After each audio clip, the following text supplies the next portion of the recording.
প্রিয় ভাই ও প্রিয় বোন আমার, আমরা রোজা নিয়ে কিছু আলোচনা করি, শুনি।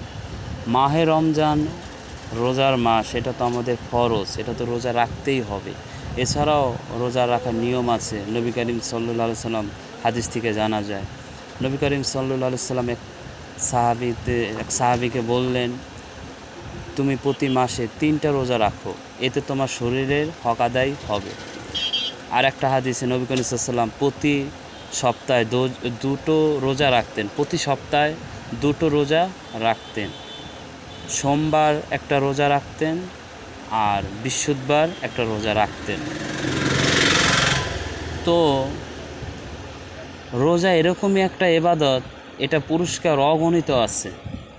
আর বড় কথা, সবচেয়ে বড় কথা হলো এটা যে রোজা আপনি আল্লাহর জন্য রাখলেন, তো আপনি চাইলে কিন্তু রোজা ভাঙতে পারেন।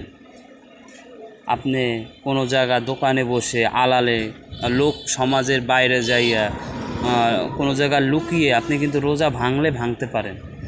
আপনি কোনো জায়গা লুকিয়ে রোজা ভাঙতে পারেন, কিন্তু আপনি তো রোজা রাখতেছেন আল্লাহর জন্য। তখন আপনার বিবেকে এটা কাজ করবে যে না, আমি কিছু খাবো না, আমি আল্লাহর জন্য রোজা রাখবো। তখন আপনার মন থেকে ওই খাবারের চাহিদাটা উঠে যাবে। তখন এটা আপনি আল্লাহর জন্য খাবারকে ত্যাগ করতেছেন, আল্লাহর জন্য খাবারকে ত্যাগ করতেছেন, আর আপনি রোজা রাখতেছেন। তো রোজার অনেক ফজিলত আছে। যে ব্যক্তি রোজা রাখলো সুন্দরভাবে আল্লাহ তাআলার জন্য, জাহান্নামের আগুন তার এই রোজা তাকে বাঁচাবে, ঢাল হয়ে বাঁচাবে। আর তার অন্তরে, রোজা যে রাখবে তার অন্তরে আল্লাহর ভয় সৃষ্টি হবে এবং সে ভালো মানুষ হতে পারবে।